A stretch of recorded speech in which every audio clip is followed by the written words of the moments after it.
ನಮಃ. ರಾತ್ರಿ ಸ್ಮರಣೀಯರಾಗಿರ್ತಕ್ಕಂಥ ಬಸವಾದಿ ವಿಷಯಗಳನ್ನು ಸದಾಕಾಲ ಸ್ಮರಣೆಯನ್ನು ಮಾಡಿ ದಿನಾರಾತ್ರಿ ಗುರುದೇವರು ನಮ್ಮೂರಿನ ಕಾಮಧೇನು ಕಲ್ಪವೃಕ್ಷವಾಗಿರ್ತಕ್ಕಂಥ ವಿವೇಕ ನಿರಂಜನ ಮಹಾಸ್ವಾಮಿಗಳವರನ್ನು ಮನವಾರೆ ಧ್ಯಾನಿಸಿ ಇವತ್ತು ಗುರುಪೂರ್ಣಿಮೆಯ ಅಂಗವಾಗಿ ಶ್ರೀಮಠದಲ್ಲಿ ನಡೆದುಕೊಂಡು ಬಂದಿರತಕ್ಕಂಥ ಇವತ್ತು ಗುರುಗಳ ಪಾದಪೂಜೆ, ಹಾಗೆಯೇ ನಿವೃತ್ತ ಶಿಕ್ಷಕರಿಗೆ ಒಂದು ಸನ್ಮಾನ ಸಮಾರಂಭ. ಇಂತಹ ಸಮಾರಂಭದಲ್ಲಿ ವೇದಿಕೆ ಮೇಲೆ ಆಸೀನರಾಗಿರ್ತಕ್ಕಂಥ ನೆಹರು ಸರ್ ಅವರೇ, ಪೂಜಾ ಸರ್ ಅವರೇ, ಕೊಳ್ಳಿ ಸರ್ ಅವರೇ, ಹಾಗೆಯೇ ಚಿಕ್ಕಮಠ ಸರ್, ಹಳ್ಳಿ ಹಳ್ಳಿ ಮತ್ತು ಅವರು ಕೊಳ್ಳಿಯವರೇ, ಹಾಗೆಯೇ ನಮ್ಮ ಅಶೋಕಣ ಕಿರಟ್ಟಿ ಅವರೇ, ಯಾವತ್ತು ನಮ್ಮ ಆರಾಧ್ಮಠ ಸರ್ ಅವರೇ, ಸೇರಿರ್ತಕ್ಕಂಥ ಸಮಸ್ತ ಭಕ್ತ ಬಂಧುಗಳೇ, ನಮ್ಮ ಸೋನಾಳಿಂದ ಆಗಮಿಸಿರ್ತಕ್ಕಂಥ ಭಕ್ತ ಬಂಧುಗಳೇ, ತಮ್ಮೆಲ್ಲರಿಗೂ ಕೂಡ ಶರಣಾರ್ಥಿಗಳು. ಈಗ ಕೇಳಿ ಮುಗಿಸ್ಬಿಟ್ಟು ಸಾಕು ಅಂತ ಕಾಣ್ತೀನಿ. 9 ಮೇಲೆ 10 ಆಗಕ್ಕೆ ಬಂದೈತಿ, ನಿದ್ದಿನೂ ಹತ್ತಕತ್ತೈತಿ ನಿಮಗೆಲ್ಲ ನೋಡ್ರಿ. ಯಾಕಂದ್ರೆ ಅವ್ರ ಟೈಮ್ ನಿಂತೈತಿ. ಆದರೂ ಕೂಡ ಇವತ್ತೇ ನಾವು ಬಿಡಂಗಿಲ್ಲ ಅಂತ ತಾಸು ಮಾತಾಡ್ತೇವೆ. ನೀವು ಭಾಳ ದಿನ ಮಾಡಕ್ಕೆ ಕಲಿದಿಲ್ಲ.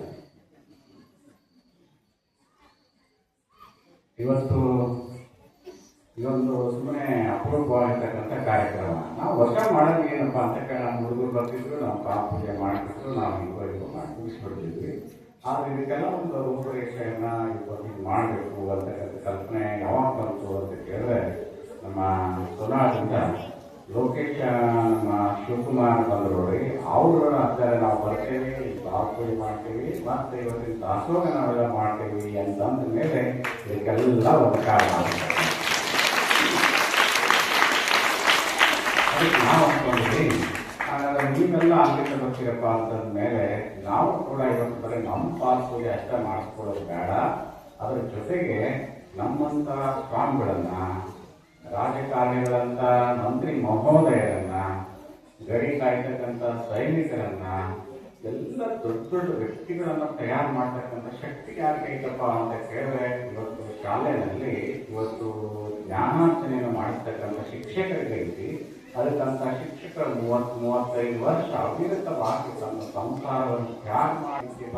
ಏನೇ ಕಷ್ಟ ನಷ್ಟ ಬಂದರೂ ಕೂಡ ಚಿಂತೆ ಇಲ್ಲ, ಮಕ್ಕಳಿಗಾಗಿ ಶ್ರಮಿಸಿರ್ತಾರಲ್ಲ ಅಂತ ಶಿಕ್ಷಕರು ಇದೀಗ ನಿವೃತ್ತಿಯಾಗಿರ್ತಾರೆ. ಅಂಥವ್ರನ್ನ ಕರೆಸಿ ಅವರಿಗೆ ಸನ್ಮಾನ ಮಾಡಿದ ಮೇಲೆ ನನ್ನ ಪಾತ್ರಿಗೆ ಆಗಲಿ ಅಂತ ಒಂದು ತೀರ್ಮಾನ ಮಾಡಿ ಅಂತ ಕೇಳಿದ್ರೆ ಜಗತ್ತಿನಾಗ ಏನು ಕೂಡ ನಡೆಯಕ್ಕೆ ಸಾಧ್ಯವೇ ಇಲ್ಲ. ಇವತ್ತು ಇಂಜಿನಿಯರ್ ಇಲ್ಲ ಅಂದ್ರೆ ದೊಡ್ಡ ಕಟ್ಟಡ ಬಿಡ್ಬೋದು. ನಾನು ಅವ್ರಿಗೆ ವೈದ್ಯರಿಲ್ಲ ಅಂತ ಕೇಳಿದ್ರೆ ಆರೋಗ್ಯ ಅಷ್ಟು ಆಗ್ಬೋದು ಇವತ್ತಿನ ದಿವಸ. ಹಾಗಾದ್ರೆ ಡಾಕ್ಟರ್ ಇಲ್ಲ ಅಂದ್ರೆ ಆರೋಗ್ಯ ಹಂಗೆ ಇರ್ಬೋದು, ಇಂಜಿನಿಯರ್ ಇಲ್ಲ ಅಂತ ಕೇಳಿದ್ರೆ ಟೆಕ್ನಾಲಜಿ ಇಲ್ಲದೆ ಇರ್ಬೋದು. ಇವತ್ತು ಮತ್ತೊಬ್ರು ಇಲ್ಲ ಅಂತ ಕೇಳಿದ್ರೆ ಇನ್ನೂ ಆಗ್ಬೋದು. ಇವತ್ತು ಇಂಜಿನಿಯರು, ಡಾಕ್ಟ್ರು, ಮತ್ತೊಬ್ರು, ಮುಗಳೊಬ್ಬರು ಎಲ್ಲರನ್ನೂ ಕೂಡ ತಯಾರು ಮಾಡ್ತಕ್ಕಂಥ ಶಕ್ತಿ ಇವ್ರಿಗೆ ಐತಿ. ಇವರಿಲ್ಲ ಅಂದ್ರೆ ಸಮಾಜದೊಳಗೆ ಯಾರು ಈಗ ಇಲ್ಲ. ಅದಕ್ಕೆ ಇನ್ನವರು ಬೇಕಾಗ್ತದೆ. ಇವತ್ತು ಗುರುಪೂರ್ಣಿಮೆ ಅಂತ ಕೇಳಿದ್ರೆ ಅಂಥವ್ರಿಗೆ ನಾವು ಸತ್ಕರಿಸಬೇಕು ಅನ್ನುವಂಥ ಒಂದು ವಿಚಾರವನ್ನು ಇಟ್ಕೊಂಡು ನಾನು ಕಲ್ಪನೆಯನ್ನು ಮಾಡಿಕೊಂಡಂಥ ಗುರುಗಳು ನನಗೆ ತುಂಬ ಬೇಕಾಗಿರ್ತಕ್ಕಂಥವರು. ಅದಕ್ಕೆ ಅವ್ರನ್ನ ನಾನು ಕರೆಸಿ ಒಂದಿನ ಒಂದು ಗೌರವ ಮಾಡೋದು ಅಷ್ಟೇ. ರಾಜಕಾರಣಿಗಳು ಆರ್ಚ್ ಬಂದಾಗ ಮಾಡ್ತಾರೆ. ಅವ್ರಿಗೆಲ್ಲ ರಾಜಕಾರಣಿಗಳು ಯಾವಾಗ ಮಾಡ್ತಾರೆ? ಆರ್ಚ್ ಬಂದಿಟ್ಟು ಅವ್ರು ಹೊಸದಾಗಿ ಯಾವಾಗ ಮಾಡ್ತಾರೆ? ಅವ್ರಿಗೆ ಹೋಗೋ ಮುಂದೆ ಯಾರು ಮಾಡ್ತಾರೋ ಮನೆಗೆ ಹೋದ ನಂತರ ಮಾಡಿದಾರ ಯಾರ್ಯಾರು ಮಾಡಿಲ್ಲ. ಅವ್ರಿಗೆ ಆರ್ಚ್ ಬಂದಾಗ ಯಾಕೆ ಮಾಡ್ತಾರಪ್ಪ ಅಂತ ಕೇಳಿದ್ರೆ, ನೀವು ಎಮ್ಮಿನ ಆಕಳ ಗಿಡ ಬೇಕಾದ್ರೆ ಮುಚ್ಚೋದು ಅವ್ರಿಗೆ ಇದ್ರೆ ಹಿಂದಿನ ಮೇಲೆ ಇರ್ತೀವಿ. ಹೆಣ್ಮಕ್ಳಂದ್ರೆ ಮೊದಲ ಹಿಡ್ಡ ಅಂತ ಅದಕ್ಕೆ ಮುಂದೆ ಇಟ್ಟ ಹಿಡ್ಕೇಳ್ತೀವಿ ನಾವು. ಯಾಕಂದ್ರೆ ಚಲೋ ಇಲ್ಲ ಹಿಂದಿನ ಮೇಲೆ ಯಾರು ಇಡಂಗಿಲ್ಲ. ಅದಕ್ಕೆ ಅವರು ಆರ್ಚ್ ಬಂದಾಗ ಯಾಕೆ ಮಾಡ್ಬೋದಪ್ಪ ಅಂತ ಕೇಳಿದ್ರೆ ಅವರೆಲ್ಲ ಮೊದಲ ಮುಂದೆ ತಗೋಬೇಕಾಗ್ತದೆ ಕೆಲಸ. ಅದಕ್ಕೆ ಅವ್ರಿಗೆ ಮೊದಲು ಮಾಡ್ತಿರ್ತೀವಿ. ಆದ್ರೆ ಇವ್ರಿಗೆಲ್ಲ ಮನೆಗೆ ಹೋದ್ರು ಕರೆದು ಯಾಕೆ ಮಾಡ್ತೀವಪ್ಪ ಅಂತ ಕೇಳಿದ್ರೆ, 30-35 ವರ್ಷಗಳ ಪರ್ಯಂತರವಾಗಿ ನಮ್ಮ ಜೀವನವೇ ಒಂದು ರೂಪಿಸಿ ಕೊಟ್ಟಿರ್ತಾರ. ಅದಕ್ಕೆ ಇವ್ರು ಮನೆಗೆ ಹೋದ್ರು ಕರಿಬೇಕು, ನಾವು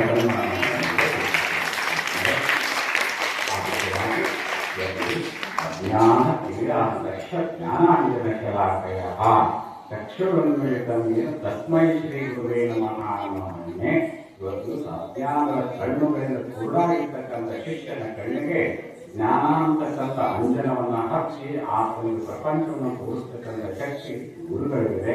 ಅದಕ್ಕೆ ಅಂತ ಗುರುಗಳಿಗೆ ನಾವು ಸ್ಮರಣೆ ಮಾಡ್ತಕ್ಕಂಥ ದಿವಸ ಇದು ಆಗಿರೋದ್ರಿಂದ ಇವತ್ತು ನಮ್ಮದ ಧಾರ್ಮಿಕ ಗುರುಗಳಾಗಿರ್ಬೋದು, ಲೌಕಿಕ ಗುರುಗಳಾಗಿರ್ಬೋದು, ನಮಗೆ ಶಿಕ್ಷಣವನ್ನು ಕೊಡ್ತಕ್ಕಂಥ ಗುರುಗಳಾಗಿರ್ಬೋದು, ಅದನ್ನು ಮಾತ್ರ ಕಲಿಸಿದಾತನ ಗುರುಗಳು ಅಂತ ಕರೀತಾ ಇದ್ದಾರೆ. ಅಂತ ನಿಟ್ಟಿನೊಳಗೆ ನಾವು ಗುರುಗಳ ಸ್ಮರಣೆಯನ್ನು ಮಾಡಬೇಕು. ಮದರ್ಸ್ ಡೇ ಮಾಡ್ತೇವೆ, ಫಾದರ್ಸ್ ಡೇ ಮಾಡ್ತೇವೆ, ಮತ್ತೆ ಎರಡು ಡೇ ಮಾಡ್ತೇವೆ, ವ್ಯಾಲೆಂಟೈನ್ಸ್ ಡೇ ಅಂತ ಅದು ಮಾಡ್ತೇವೆ. ಮತ್ತು ಇನ್ನು ಏನೇನು ಡೇ ಎಲ್ಲ ಮಾಡ್ತಿರೋದ ನಾವು ಟೀಚರ್ಸ್ ಡೇ ಅಂತ ಮಾಡ್ತೇವೆ. ಟೀಚರ್ಸ್ ಡೇ ಯಾವಾಗ ಮಾಡ್ತೀವಿ? ಸೆಪ್ಟೆಂಬರ್ 5. ನಿಜವಾಗಿರ್ತಕ್ಕಂಥ ಭಾರತೀಯ ಧರ್ಮ ಪರಂಪರೆಗೆ ಟೀಚರ್ಸ್ ಡೇ ಯಾವಾಗಲೂ ಈ ಗುರು ಪೂರ್ಣಿಮೆನೇ ಟೀಚರ್ಸ್ ಡೇ ನಿಜವಾಗಿರ್ತಕ್ಕಂಥ ಧಾರ್ಮಿಕ ಪರಂಪರೆಯನ್ನು ನಾವು ನೋಡ್ಕೊಂಡು ಬಂದಾಗ ಅದು ಆ ಪುಣ್ಯಾತ್ಮ ಸಾಧನೆ ಮಾಡಿದ ಅಂತ ತಿಳ್ಕೊಂಡು ಹೇಳಿ ರಾಧಾಕೃಷ್ಣವರನ್ನ ಸ್ಮರಿಸ್ತಕ್ಕಂಥ ಒಂದು ದಿನವನ್ನು ಮಾಡ್ಕೊಂಡು ಅದನ್ನು ಟೀಚರ್ಸ್ ಡೇ ಅಂತ ನಾವು ಮಾಡಿದ್ದೇವೆ. ಆದರೆ ಅದನ್ನು ಮೀರಿರ್ತಕ್ಕಂಥ ನಮ್ಮ ಭಾರತೀಯ ಧರ್ಮ ಪರಂಪರೆ ಋಷಿಮುನಿಗಳನ್ನ ನಾವು ನೋಡ್ಕೊಂಡು ಬಂದಾಗ ಗುರು ಪೂರ್ಣಿಮೆನೇ ಟೀಚರ್ಸ್ ಡೇ, ಇದು ಗುರುಗಳ ದಿನ. ಅದಕ್ಕೆ ಇವತ್ತು ಮಾತ್ರ ಬಹಳ ಶ್ರೇಷ್ಠವಾಗಿರ್ತಕ್ಕಂಥ ದಿನ. ನಾವೆಲ್ಲ ಹೋಗ್ಬೇಕು ಮಹಾರಾಷ್ಟ್ರ ಕಡೆ, ಈ ಕಡೆ ಬೆಳಗಾಂ ಕಡೆ, ಈ ಕಡೆ ನಿಪ್ಪಾಣಿ ಕಡೆ, ನಾವೆಲ್ಲ ಹೋಗ್ಬಿಟ್ರೆ ಗುರುಗಳನ್ನ 100 ಕಿಲೋಮೀಟರ್ ಹುಡುಕೊಂಡು ಹೋಗಿ ಅವ್ರನ್ನ ಪೂಜೆ ಮಾಡ್ತಾರೆ, ಸ್ಮರಿಸ್ತಾರೆ, ಆರಾಧನೆಯನ್ನ ಮಾಡ್ತಾರೆ. ಯಾಕಂದ್ರೆ ಅಷ್ಟು ಮಹತ್ವ ಐತೆ ಆ ಗುರುಗಳಿಗೆ. ಇವತ್ತು ದಿವಸ ಅಂತಹ ಗುರುಗಳನ್ನು ಹುಡುಕಿಕೊಂಡು ನಾವು ಸ್ಮರಿಸಿಕೊಂಡು ಅವರ ಆಶೀರ್ವಾದವನ್ನು ಪಡ್ಕೊಳ್ಬೇಕು ಅಂತಕ್ಕಂಥ ಒಂದು ಮಾತಿಗೋಸ್ಕರವಾಗಿ ನಾವು ಇವತ್ತು ಈ ಕೆಲಸವನ್ನು ಮಾಡ್ತಾ ಇದ್ದೇವೆ. ಖಂಡಿತವಾಗಿಯೂ ಕೂಡ ನಿಮ್ಮ ಜೀವನದಲ್ಲಿ ಒಬ್ಬ ಗುರುಗಳನ್ನು ಆಶ್ರಯ ಮಾಡಿಕೊಂಡ್ರಿ ಅಂತ ಗುರುಗಳ ಕೃಪೆಯನ್ನು ನಾವೆಲ್ಲರೂ ಕೂಡ ಪಡ್ಕೋಬೇಕು. ನಾನು ತಮ್ಮ ಕೇಳೇ ಹೇಳ್ತೀನಿ, ನಾವು ಜಗತ್ತಿನಾಗ 3 ಜನರ ಮಾತು ಮಾಡ್ಕೊಳ್ಳೋ ಕೇಳ್ತೇವೆ, ಆದ್ರೆ ಗುರುಗಳ ಮಾತು ಕೇಳ್ತಾರೆ. ನಾವು 3 ಜನರ ಮಾತು ಯಾರ್ಯಾರು ಕೇಳ್ತೇವೆ ಕರೆಕ್ಟ್ ಆಗಿ ನಾನು ಒಬ್ಬರು ಈ ಕುಂತಾರೋ ಡಾಕ್ಟರ್ ಅವ್ರ ಮಾತು ಕೇಳ್ತೀವಿ, ಹೌದಲ್ಲ? ಡಾಕ್ಟರ್ ಹೇಳೋದನ್ನ ಕೇಳ್ತೀವಿ ನಾವು. ಅವರು ಹಿಂಗೆ ಒಂದಿಷ್ಟು ಉಸಿರು ತಗೋರಿ ಅಂತಾರೆ, ಇನ್ನೊಂದು ಸ್ವಲ್ಪ ಹೇಳ್ತಾನೆ, ಇನ್ನೊಂದು ಸ್ವಲ್ಪ ಹೇಳ್ಕೊಳ್ಬೇಕು. ಕಾಲು ಹೇಳ್ಕೋ ಕಾಲು ಹೇಳ್ಕೋ, ಕೈ ಹೇಳ್ಕೋ ಕೈ ಹೇಳ್ಕೊಂಡು, ಕೈ ಹೇಳ್ತಾನಿಲ್ಲ ಅಂದ್ರೆ ಕೈ ಅದು ನಡಿ ಅಂತಾರೆ. ಒಂದಿಷ್ಟು ಗುಡಿ ಚೀಟಿ ಬರೋದು ಇದನ್ನ ಬೆಳಗ್ಗೆ ಬಂದು ಮಧ್ಯಾಹ್ನ ರಾತ್ರಿ ಒಂದು ತಗೋಬೇಕಂತ ನಾವು 3 ಒಟ್ಟಿಗೆ ತಗೊಂತೀವಿ ಅಂದ್ರೆ ಜಗ್ ಹೋಗ್ತೈತೆ ನಾವು ಹೋಗ್ತೇವೆ. ಒಂದು ನಮ್ಮ ಕಾಯಿಲೆ ಭೌತಿಕ ಶರೀರಕ್ಕೆ ಬಂದಿರತಕ್ಕಂಥ ಕಾಯಿಲೆ ವಾಸ ಆಗ್ಬೇಕಪ್ಪ ಅಂದ್ರೆ ಅವ್ರು ಹೇಳೋದನ್ನ ಕೇಳಬೇಕು ನಾವು. ಅಂದ್ರೆ ಈ ಜಡ ಶರೀರಕ್ಕೆ ಬಂದಿರತಕ್ಕಂಥ ರೋಗ ಅವ್ರ ಮಾತು ಕೇಳಿ ಅದು ಹೋಗ್ಬೇಕು. ಇನ್ನೊಬ್ಬರು ಮಾತು ಕೇಳ್ತೀವಿ. ಯಾರ ಮಾತು? ಕಟಿಂಗ್ ಮಾಡೋರು. ಯಾರ ಮಾತು ಕಟಿಂಗ್ ಮಾಡ್ತಾರೋ ಅವ್ರ ಮಾತು ಭಾಳ ಕೇಳಿದ್ರು ನಾವು. ಈಗ ನಮ್ಗೆ ಹೇಗೆ ಕುಂತಿಗೆ ಕೇಳಿದೆ, ಅವ್ರು ಹೇಳ್ತಾನೆ ಪಕ್ಕಂತ ಬಂದ್ಬೇಕು, ಕೈ ಹಾಕ್ತಂತ ಇದು ಎಡದ ಪಲ್ಲೆ ಅಂತ ಹೇಳ್ತೀನಿ, ಬಲದ ಪಲ್ಲೆ ಅಂತ ಸ್ವಲ್ಪ ಬೆಳಬೇಕು. ನಾವು ಬೆಳಂಗಿಲ್ಲ, ನಾವು ನನ್ನ ಹೆಂಡತಿ ಮುಂದೆ ತಲೆ ತಗ್ಸಿಲ್ಲ, ನಿನಗೆ ಯಾಕೆ ತಗ್ಗಿಲ್ಲ ಎಲ್ಲಿ ಕಟ್ ಮಾಡ್ಬಿಡ್ತಾನ. ಹೌದಾ? ಅವ ಇದು ಯೋಗಿಷ್ಟು ತಲೆ ಸುಂದರವಾಗಿ ಕಾಣಬೇಕಪ್ಪ ಅಂತ ಕೇಳಿದ್ರೆ ಆತ ಹೇಳಿದಂತೆ ಕೇಳಬೇಕು. ನಾವು ನಮ್ಮ ತಲೆಯನ್ನು ಬಹಳ ಚೆನ್ನಾಗಿ ಮಾಡಿ ಈ ಸಮಾಜಕ್ಕೆ ನೀಟಾಗಿ ಕಾರಣ ಮಾಡ್ತಾನೆ. ಅವ್ರ ಮಾತು ಕೇಳೇಬೇಕು ನಾವು. ಇನ್ನೊಬ್ಬರು ಫೋಟೋಗ್ರಾಫರ್ ಮಾತು ಕಾಣಿಸೋದು ಕೇಳ್ತೀವಿ ನಾವು. ಈಗ ನೀವೆಲ್ಲ ಕುಂತಿರಲ್ಲ, ಯಾರ ಬಂದು ನಿಮ್ಮ ಕಡೆ ಫೋಟೋ ಹೇಳ್ಬಿಟ್ಟು ನೋಡಿ, ಹೀಗೆ ಕುಂತಿಲ್ಲ, ಮತ್ತೆ ಈಗ ನೀನು ಹಾಕೊಂಡ್ರಿ ಹಿಂಗೆ ಮಾಡ್ಕೊಂತೀವಿ, ಏನೆಲ್ಲ ಮಾಡ್ತೀವಿ. ಅವನಿಗೆಲ್ಲ ಹೇಳ್ತೀವಿ ನಾವು. ಅಂದ್ರೆ ಫೋಟೋಗ್ರಾಫರ್ ಹೇಳ್ದಂಗೆ ಕೇಳ್ತೀವಿ ನಾವು. ಅವ ಹೇಳ್ತಾನ, ನಿಮ್ಗೆ ಇದು ಕೊಡ್ರಿ, ನೀರು ಕೊಡ್ರಿ, ಮಾಡ್ಕೊಡ್ರಿ, ನಿಮ್ಗೆ ಸ್ಟ್ರೆಸ್ ಆಗೈತೆ ಅಂತ ಹೇಳ್ತಾನ. ಅವ ಕಣ್ಣು ಮುಚ್ಚಿ ನೋಡುತ್ತೆ ಈಗ ಅಂತ ಹೇಳ್ತಾನ. ಯಾರು? ಫೋಟೋಗ್ರಾಫರ್. ನಾ ಕಣ್ಣು ಮುಚ್ಚಿದ್ರೆ ತಿಂತಿಲ್ಲ, ಫೋಟೋ ಹೊಡೀರಿ ಅಂದ್ರೆ ಫೋಟೋ ಹೊಡಿತಾನ. ಒಂದು ಕಾಫಿ ತಂದು ಕೊಡ್ತಾನ ನೋಡ್ರಿ. ಅವಾಗ ಹೆಂಗೆ ಮಾಡ್ತೀರಿ ನೀವು? ಇದ್ರು ಹೋದಂಗೆ ಕಣ್ಣು ಮುಚ್ಚಿದ ಫೋಟೋ ಬಂದ್ರೆ ಇದು ಹೋಗಿರ್ತೀರಪ್ಪ ಅಂತ ತಿಳ್ಕೊಂತಾರೆ. ಅಂದ್ರೆ ನಮ್ಮ ಭಾವಚಿತ್ರ 4 ಮಂದಿ ನೋಡೋಣ ಚೆಂದ ಕಾಣ್ಬೇಕಪ್ಪ ಅಂತ ಕೇಳಿದ್ರೆ ಆ ಫೋಟೋಗ್ರಾಫರ್ ಹೇಳೋದನ್ನು ಕೇಳಬೇಕು ನಾವು. ಅಂದ್ರೆ ನಮ್ಮ ಶರೀರದಲ್ಲಿ ಆಗಿರ್ತಕ್ಕಂಥ ಅಸ್ವಸ್ಥಗಳನ್ನು ನಾವು ಶಿಸ್ತು ಮಾಡಿ ತೋರಿಸ್ತಾವ. ಹಾಗಾದ್ರೆ ನಾವು ಇಂಥೊಂದು ಮಾತು ಕೇಳಿ ಹೊರಗಿನ ಪ್ರಪಂಚಕ್ಕೆ, ನಾವು ಭೌತಿಕ ಪ್ರಪಂಚದಲ್ಲಿ ಚಂದ ವಿಚಾರ ಮಾಡ್ತೀವಿ. ನಾವು ಆಧ್ಯಾತ್ಮಿಕ ಪ್ರಪಂಚಕ್ಕೆ ನಮ್ಮನ್ನ ಜೀವ ಹೋಗಿ ಶಿವ ಮಾಡ್ತಕ್ಕಂಥವ, ನರ ಹೋಗಿ ಹರ ಮಾಡ್ತಕ್ಕಂಥವ, ಇವತ್ತು ಈ ಭೂಲೋಕದಿಂದ ನಮ್ಮನ್ನ ಕೈಲಾಸಕ್ಕೆ ಹೋಗ್ತಕ್ಕಂಥ ಕೆಲಸ ಯಾರು ಮಾಡ್ತಾರೆ ಅಂತ ಕೇಳಿದ್ರೆ ಒಬ್ಬ ಗುರುವಾಗಿರ್ತಕ್ಕಂಥವ್ರು ಮಾಡ್ತಾನೆ. ಅವಾಗೆಲ್ಲ ಕೇಳಬೇಕು. ಮೊದಲು ನಾವು ಮಾತ್ರ ನಮ್ಮ ಜೀವನದಲ್ಲಿ ಮೋಕ್ಷ ಸಿಗಲಿಕ್ಕೆ ಸಾಧ್ಯ ಇದೆ, ಈ ಜೀವ ಶಿವ ಆಗಲಿಕ್ಕೆ ಸಾಧ್ಯ ಇದೆ. ಅಂತಹ ಪ್ರಯತ್ನವನ್ನ ಗುರುಗಳು ಮಾಡ್ತಿರ್ತಾರೆ. ಅದಕ್ಕಾಗಿ ಇವತ್ತಿನ ದಿವಸ ಗುರು ಬೇಕಾ ತಂಗಿ ಗುರು ಬೇಕಾ, ನಿನ್ನ ಶಿರದೋಡು ಕರಬಿಟ್ಟು ಮುಕ್ತಿಯ ಕೊಡುವಂತ ಗುರು ಬೇಕಾ, ತಂಗಿಯನಿಗೆ ಗುರು ಬೇಕಾ ಅಂತ ಕೇಳ್ತಾರೆ. ಅದಕ್ಕೆ ಗುರುಕರೋದ್ಭವ ನಾದ ಶರಣರಿಗೆ ನುಂಟೆ ಪರಿಭವ ಅಂತ ಕರೀತಾ ಇದ್ದಾರೆ. ಅದಕ್ಕೆ ಅಂತ ಗುರು ಪಶಿಟ್ಟು ಬಿಟ್ಟ ಅಂತ ಕೇಳಿ ನಾವು ಏನೆಲ್ಲ ಮಾಡಕ್ಕೆ ಸಾಧ್ಯತೆ. ಇವತ್ತು ಆ ಜಗತ್ತಿನೊಳಗೆ ಇವತ್ತು ಆ ಗುರುವಿನ ಮಹಿಮೆಯನ್ನ ಇಡೀ ಭೂಮಿನೇ ಒಂದು ಹಾಳೆ ಮಾಡಿಕೊಂಡು ಇಲ್ಲಿರ್ತಕ್ಕಂಥ ಗಿಡಮರಗಳನ್ನು ಕಣ್ಣು ಮಾಡಿಕೊಂಡು ಸಪ್ತಸಾಗರಗಳನ್ನೆಲ್ಲ ಮಸಿ ಮಾಡಿಕೊಂಡು ಬರೋದನ್ನು ಗುರುವಿನ ಒಂದು ಮಹಿಮೆಯನ್ನ ವರ್ಣಿಸಕ್ಕಾಗಿಲ್ಲಂತೆ ಅಷ್ಟು ದೊಡ್ಡದೈತಿ. ಅದಕ್ಕೆ ಅಂತಹ ಒಬ್ಬ ಗುರು ಬಂದು ಏನ್ ಮಾಡ್ತಾನ ಅಂತ ಅನ್ನೋದಕ್ಕೆ ಇವತ್ತು ನಮ್ಮ ಹೂವಿನ ಶಿಕ್ಷೆ ಎಲ್ಲಿಟ್ಟು ಇಷ್ಟು ಎತ್ತರ ಮಟ್ಟಕ್ಕೆ ಬೆಳೆಸಿರ್ತಕ್ಕಂಥ ಗುರುಗಳು ಯಾರಾದ್ರೆ ಅದು ನಮ್ಮ ನಿರಂಜನ ಮಹಾಸ್ವಾಮಿಗಳು. ಜಂಗಲ್ಮಯವಾಗಿರ್ತಕ್ಕಂಥ ಅಂಗಳವನ್ನು ಮಂಗಲಮಯವಾಗಿ ಅವರು ರೂಪುಗೊಳಿಸಿದ್ರು. ಇಷ್ಟೆಲ್ಲ ಬೆಳಕಿಗೆ ತಂದರು ಅಂತ ನಿರಂಜನ ಮಹಾಸ್ವಾಮಿಗಳನ್ನು ಪಡೆದಿರ್ತಕ್ಕಂಥ ಈ ಊರು ಧನ್ಯ ಅಂತ ಪುಣ್ಯಾತ್ಮನ ಸ್ಮರಿಸಿಕೊಂಡು ವರ್ಣಿಸಿಕೊಂಡು ನಾವೆಲ್ಲ ಜೀವನವನ್ನು ಸಾಧಿಸಿದ್ರೆ ನಮ್ಮ ಜೀವನ ಸಾರ್ಥಕ ಆಗ್ತೈತಿ ಅನ್ನುವಂಥ ಮಾತನ್ನು ನಮಗೆಲ್ಲರಿಗೂ ಕೂಡ ತಿಳಿಸಿ ಇದರ ಬಗ್ಗೆ ಸಾಕಷ್ಟು ಹೇಳಿದ್ದಾರೆ. ವ್ಯಾಸ ಪೂರ್ಣಿಮೆ, ಬೌದ್ಧ ಪೂರ್ಣಿಮೆ, ಆರ್ಥಿಕ ಮಹತ್ವ ಎಲ್ಲ ಹೇಳಿದ್ದಾರೆ. ಅದನ್ನು ನಾನು ಕಾಯ ಮಾಡಬೇಕಂದ್ರೆ ಹೇಳೋದಿಲ್ಲ. ಭಾಳ ಚಲೋ ಕಾರ್ಯಕ್ರಮ ಆಯಿತು. ನಮ್ಮ ನೆಹರು ಸರ್ ಬಂದು ಬಹಳ ಸರಿಪಡುವ ಅದ್ಭುತವಾಗಿರ್ತಕ್ಕಂಥ ನುಡಿಗಳನ್ನು ನಮ್ಮೆಲ್ಲ ಹೇಳಿಕೊಟ್ರು. ಎಂಥ ಗಂಡ ಎಂಥ ಹೆಂಡತಿ ಲೌಕಿಕ ಗಂಡರನ್ನ ಹೊರಗೆ ಒಯ್ದು ಒಂದು ಆತ್ಮಹಾರೇವಿ. ಅದಕ್ಕೆ ಆತ್ಮಹಾರೇವಿಯೂ ಕೂಡ ಲೌಕಿಕ ಗಂಡನ್ನು ತಗೊಂಡು ಹೊಲ ಕಿತ್ತಪ್ಪ ಅಂತ ಆತ್ಮಹಾರೇವಿ. ಹಾಗೆಯೇ ಆಧ್ಯಾತ್ಮಿಕದಲ್ಲಿ ಜೀವನ ಮಾಡತಕ್ಕಂಥ ವ್ಯಕ್ತಿಗಳೇ ಹಾಗಿರ್ತಾರೆ. ಅಂತಹ ರೀತಿಯಾಗಿ ಇವತ್ತು ನೆಹರು ಬಂದು ಅವರು ಎಲ್ಲ ಕೂತಾರ ನೋಡ್ರಿ. ಒಬ್ಬರಲ್ಲಿ ಇಬ್ಬರಲ್ಲ, ನೂರಲ್ಲ, ಸಾವಿರ ಜನ ಶಿಷ್ಯರದಾರ. ಇವರಿಗೆಲ್ಲ ಸಾವಿರ ಜನ ಶಿಷ್ಯರದಾರ. ನಾನು ಇತ್ಯಾದಿ ಯಾವ ಕಾರ್ಯಕ್ರಮ ಇದೆ ನಾವು ಅವ್ರಿಗೆ ಇರೋದಾಗ ಅವ್ರ ಶಿಷ್ಯರೆಲ್ಲ ಏನೇನಾಗಿರಂತ ಮಾಡಿದೆಯಲ್ಲ ಅಷ್ಟು ದೊಡ್ಡ ವ್ಯಕ್ತಿಗಳಾಗಿರ್ತಾರೆ. ಅದಕ್ಕೆ ನೆಹರು ಸರ್ ಬಂದು ಭಾಳ ಖುಷಿಯಾಗಿ ನನಗೆ ಅಂತಕ್ಕಂಥ ಮಾತುಗಳನ್ನು ತಿಳಿಸಿ ಅವ್ರಿಗೆ ಶುಭವನ್ನು ನಡೆಸ್ತಾ ಇದ್ದೇನೆ. ನಮ್ಮ ಪೂಜಾ ಸರಸ್ವತಿ ನಮ್ಮ ಚಿಕ್ಕಮಟ್ಟದಲ್ಲಿ ಭಾಳ ಅನ್ಯೋನ್ಯ ಆತ್ಮೀಯತೆ ಇರ್ತಕ್ಕಂಥವ್ರು. ಹೀಗೆ ನಾವು ವಿಚಾರ ಮಾಡ್ತಕ್ಕಂಥ ಪೂಜಾ ಸರ್ ಕೂಡ ನಿವೃತ್ತಿ ಆಗಾರ ಅಂತಕ್ಕಂಥ ವಿಚಾರ ಗೊತ್ತಾಯ್ತು. ಹಾಗಾಗಿ ಅವ್ರನ್ನೂ ಕೂಡ ಕರೆಸ್ಬಿಡ್ತೀವಿ ಸರ್ ಅಂತ ಕರೆಸಿದೆ. ಪೂಜಾ ಸರ್ ಬಂದು ನಮ್ಮ ಮಕ್ಕಳಿಗೆ ಚಲೋ ಮಾತುಗಳನ್ನು ಹೇಳಿದರು. ಅವ್ರಿಗೂ ಕೂಡ ಈ ಸಂದರ್ಭದಲ್ಲಿ ಶುಭವನ್ನು ನಡೆಸ್ತಾ ಇದ್ದೇನೆ. ಹಾಗೆಯೇ ನಮ್ಮ ಹರಳಿ ಸರ್ ಅವ್ರು ನಮ್ಗೆ ಸರ್ ಆಗಿ ಬರ್ತಾರೋ, ಭಕ್ತರಾಗಿ ಬರ್ತಾರೋ, ಪತ್ರಕರ್ತರಾಗಿ ಬರ್ತಾರೋ ಒಂದು ಗೊತ್ತಾಗಿಲ್ಲ.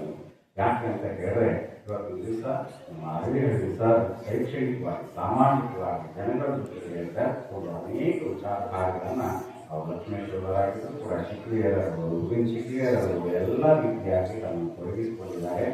ಮಠದಾಗ ಏನಾದ್ರು ಐದು ದಂಪತಿಗಳ ಸಮೇತವಾಗಿ ಬರ್ತಾರೆ ಅಂತ ಸರ್ ಬಂದು ಎರಡು ಮಾತುಗಳನ್ನು ಹೇಳಿದ್ರು. ಅಂಥವ್ರಿಗೂ ಕೂಡ ನಾನು ಈ ಸಂದರ್ಭದಲ್ಲಿ ಶುಭವನ್ನು ನಡೆಸ್ತಾ ಇದ್ದೇನೆ. ಮತ್ತು ಆ ಕಡೆ ಒಬ್ಬರು ಪಡಿಸ್ತಾರೆ, ಈ ಕಡೆ ಒಬ್ಬರು ಪಡಿಸ್ತಾರೆ. ನೆನಪಿದ್ದಾರೆ, ಒಂದು ಎಡಗೈ ಒಂದು ಬಲಗೈ. ಅವ್ರು ಬೇರೆ ಯಾರಲ್ಲ, ಅಣ್ಣ ತಮ್ಮನ ಅವರು ಮೊದಲು. ಅದಕ್ಕೆ ಅಣ್ಣ ತಮ್ಮನೇ ಅವರು ನಿವೃತ್ತಿ ಆದರು, ಇವರು ನಿವೃತ್ತಿ ಆದರು. ಅದು ಒಂದು ಪುಣ್ಯನ ಬೇಕು. ಒಂದು ಮನುಷ್ಯಂದಾಗ ಎರಡು ಜನ ಮಾತಾಡಲಿಕ್ಕೆ ಅವ್ರಿಗೂ ಮಾತಾಡಕ್ಕೆ ಕೊಡಬೇಕಾಗಿತ್ತು. ನಾವು ಅದರ ಸಮಯದ ಅಭಾವ ಇರೋದ್ರಿಂದ ನಾವು ಮಾತಾಡಕ್ಕೆ ಕೊಡಲಿಲ್ಲ.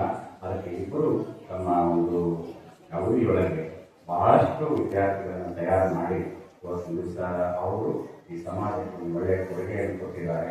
ಅವರ ನಿವೃತ್ತಿ ಸಂದರ್ಭದಲ್ಲೂ ನಾನು ಹೋಗಿದ್ದೆ, ಇವರ ನಿವೃತ್ತಿ ಸಂದರ್ಭದಲ್ಲೂ ನಾನು ಹೋಗಿದ್ದೆ. ಭಾಳ ಒಳ್ಳೆಯ ಕಾರ್ಯಕ್ರಮಗಳನ್ನು ಎಲ್ಲ ಮಾಡಿದರು. ಅದಕ್ಕಂಥ ನಮ್ಮ ಊರಿನಲ್ಲಿ ಊಹಿಸಿದ್ವಿ. ಅಂದಿನ ಕಾಲಕ್ಕೆ ಇವರೆಲ್ಲ ಒಳ್ಳೆಯ ವಿದ್ಯಾವಂತರಾಗಿ ಶಿಕ್ಷಕರಾಗಿ ರೂಪುಗೊಂಡು ಅಂತ ಹೇಳಿದ್ರೆ ಅವ್ರ ತಂದೆಯವರು ಕೂಡ ಸೇವೆಯನ್ನು ಸಲ್ಲಿಸಿರ್ತಕ್ಕಂಥದ್ದು. ಅವರಲ್ಲಿ ಒಳ್ಳೆ ಸರ್ ಅವ್ರ ತಂದೆಯವರು ಕೂಡ ಶಿಕ್ಷಕರಾಗಿ ಕೆಲಸವನ್ನು ಮಾಡಿರ್ತಕ್ಕಂಥವ್ರು. ಅದಕ್ಕೆ ಅವ್ರ ಮನೆತನವೇ ಆ ರೀತಿ ಆಗಿದೆ. ಅಂತಹ ಇಬ್ಬರು ಕೂಡ ಸಹೋದರರಿಗೆ ನಾನು ನಮ್ಮ ಶ್ರೀಮಠ ಪರವಾಗಿ ಧನ್ಯವಾದಗಳನ್ನು ಹಾಗೆ ಶುಭವನ್ನು ಹರಿಸ್ತಾ ಇದ್ದೇನೆ. ಹಾಗೆ ನಮ್ಮ ಚಿಕ್ಕಮಠ ಸರ್ ಇವತ್ತು ಅವ್ರಿಗೂ ಮಾತಾಡ್ಕೋಬೇಕಾಗಿತ್ತು. ನೋಡಿ, ನಾವೆಲ್ಲ ಇಲ್ಲೇ ಸನ್ಮಾನ ದೇಹದಿಂದ ಅವರಿಗೆ ಬಂದಿರೋದು. ಎಲ್ಲಿಂದ ಬಂದಿದೆ ಅವ್ರಿಗೆ ಪ್ರಶಸ್ತಿ? ದೇಹದಿಂದ. ಯಾಕಂದರೆ ಅಷ್ಟು ಅವಾರ್ಡನ್ನು ಅವ್ರು ಪಡ್ಕೊಂಡಿದ್ದಾರೆ. ಇವತ್ತು ಅವರು ಎಮ್ ಎ ಆಗಿ, ಎಂ.ಫಿಲ್ ಆಗಿ, PhD ಆಗಿ, ಇವತ್ತು B.Ed ಕಾಲೇಜ್ ಪ್ರಿನ್ಸಿಪಾಲ್ರಾಗಿ, B.Ed ಕಾಲೇಜಲ್ಲಿ ಕೆಲಸ ಮಾಡಿ ಸಾಕಷ್ಟು ಕಾಲೇಜುಗಳಲ್ಲಿ ಅವರು ಶೈಕ್ಷಣಿಕವಾಗಿ ತಮ್ಮನ್ನು ತೊಡಗಿಸಿಕೊಂಡಿದ್ದಾರೆ. ಇವತ್ತು ಅಂಥವರು ನಿರಂಜನ ಅಂತರ್ಕಾರಿ ಸೇವೆ ಮಾಡಿದರು. ನಿವೃತ್ತಿ ಹಂತದಲ್ಲಿ ಹಾಗೆ ನಮ್ಗೆ ಸಿಕ್ಕಾಗ ನೀವು ನಮ್ಮ ಶಾಲೆಗೆ ಬಂದು ಬಿಡಿ ಅಂತ ಕರೆದಾಗ ಪ್ರೀತಿಯಿಂದ ಒಪ್ಕೊಂಡು ಬಂದು ಇವತ್ತು ಈ ಶಾಲೆಯಲ್ಲಿ ಅವರು ಕೆಲಸವನ್ನು ಮಾಡ್ತಾ ಇದ್ದಾರೆ. ನಮ್ಮ ಗುರುಗಳಿಗೆ, ಗುರುಮಾತೆಗೆ, ನಮ್ಮ ಶಾಲೆಗೆ ಒಂದು ಮಾರ್ಗದರ್ಶನವನ್ನು ಮಾಡ್ತಾ ಇದ್ದಾರೆ. ಅಂಥವ್ರಿಗೂ ಕೂಡ ಇವತ್ತು ಇಂಥ ಒಂದು ಪ್ರಶಸ್ತಿ ಸಿಕ್ಕಿದ್ದು ನಮ್ಗೆ ಭಾಳ ಖುಷಿ ಆಯಿತು ಅನ್ನೋ ಮಾತನ್ನು ತಿಳಿಸಿ, ಹಾಗೆಯೇ ನಮ್ಮ ಡಾಕ್ಟರು ಚಲೋ ರೀತಿಯಾಗಿ ಹಾಡಿದ್ರು ಮತ್ತು ಮಾತನಾಡಿದರು. ಅವ್ರಿಗೂ ಕೂಡ ನಮ್ಮ ಮಜವನ್ನು ಹೇಳಿದಂಗೆ ಅವ್ರ ಶಾಸ್ತ್ರಿಗಳನ್ನಬೇಕು, ದವಾಯಿಗಳನ್ನಬೇಕು, ಡಾಕ್ಟರ್ ಅನ್ನಬೇಕು, ಮೂರು ಥರ ಅವರ ರುಚಿಗಳಿದ್ದಾರೆ. ಅವ್ರಿಗೂ ಕೂಡ ಶುಭವನ್ನು ಹರಿಸಿ, ಹಾಗೆ ನಮ್ಮ ಮಲ್ಲಿಕಾರ್ಜುನ ಆರಾಧನೆ ಮಾಡ್ತಾರೆ.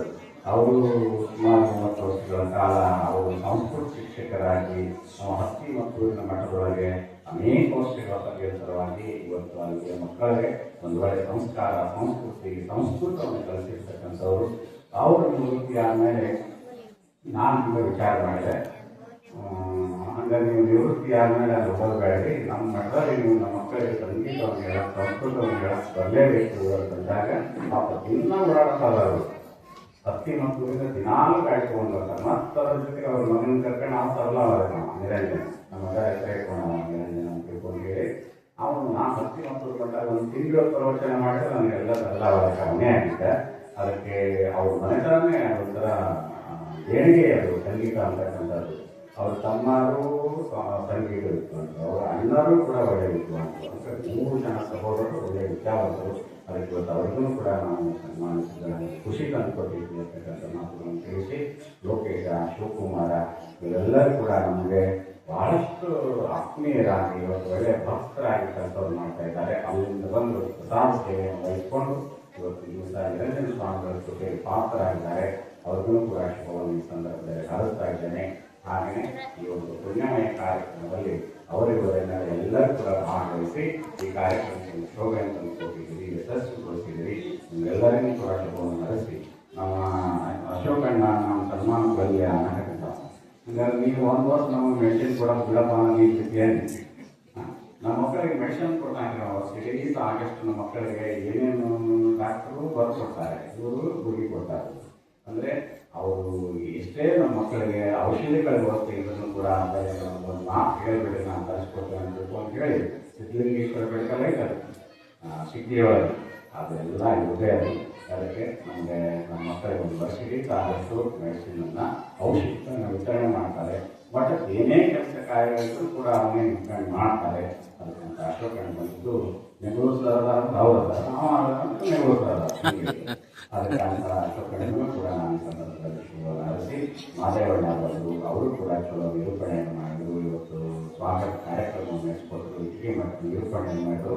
ನಿಮ್ಗೆಲ್ಲರಿಗೂ ಒಳ್ಳೆಯದಾಗಿ ಚಲೋ ಆಗಬೇಕು ಈ ಸಂದರ್ಭದಲ್ಲಿ ಹರಿಸಿ ಈ ಮತ್ತೊಮ್ಮೆ ಈ ಒಂದು ಕಾರ್ಯಕ್ರಮ ಗುರುಗಳ ಒಟ್ಟು ಜೀವನದಲ್ಲಿ ನಿಮ್ಮ ಎಲ್ಲ ಬೇಡಿಕೆಗಳನ್ನು ಗುರುಗಳು ಸದಾ ಕಾಲ ಕೊಟ್ಟು ಕರುಣಿಸಲಿ ಅಂತಕ್ಕಂಥ ಮಾತುಗಳನ್ನು ತಿಳಿಸಿ ನನ್ನ ಮಾತುಗಳನ್ನು ಮುಖ್ಯ